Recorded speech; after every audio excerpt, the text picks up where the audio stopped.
আরেকটা মহিলারে আমি সাবধান করে দিচ্ছি, একটা ওই যে কাপড় বেচে, নাম বলবো না, নাম বললে হাইলাইট হয়ে যায়, অনলাইনে কাপড় বেচে, কালকে দেখলাম একটা আজে বাজে কথা বলছে জামাতের আমির নিয়া।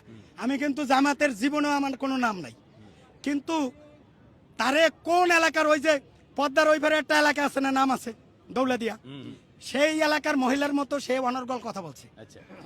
সে যেভাবে জামাতের আমিররা কথা বলছে, জামাতের আমির তো ভালো, শিবির তো ভালো হয়ে গেছে, না হলে ওরা যে কি করতো সেটা তো আপনারাই বুঝেন।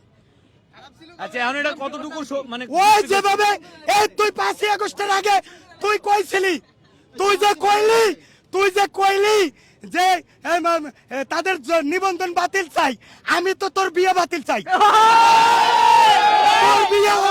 তোর বিয়ে অবৈধ, তুই বুড়ো বেটার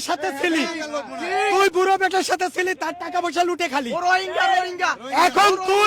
এখন তুই নিবন্ধন এই পাগলির ঘরে পাগলি, এই পাগলি তুই নিবন্ধন বাতিল চাস, নিবন্ধন কি জিনিস তুই বুঝিস? একে আনতার, একে নিবন্ধন, এটা জামাতের নিবন্ধন, এটা হাসিনা বাতিল করতে নাই। আর তুই কুড়ার ডিম করতে আইছিস, তুই ভালো হয়ে যাস, নয়তো কিন্তু তোরা ভাইরাল সিদ্দিক হিরো আলম রেজালাম, আমি কইছি হিরো আলমের এফডিসি দরকার নাই, তোর নাম যেদিন নিব সেদিনও তুই ফসে যাবি, তোর নাম আজকে নিলাম না। এখন আপনার দল কোনটা, মূলত কোন দল করেন? বিএনপি না জামাত? বিসিএসপি।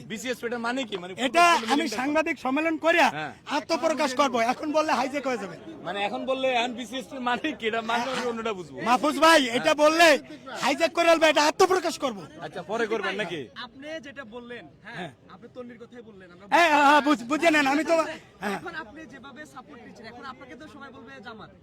আরে ভাই আমারে তো ওই বিভিন্ন সময় জামাত কয়, কেউ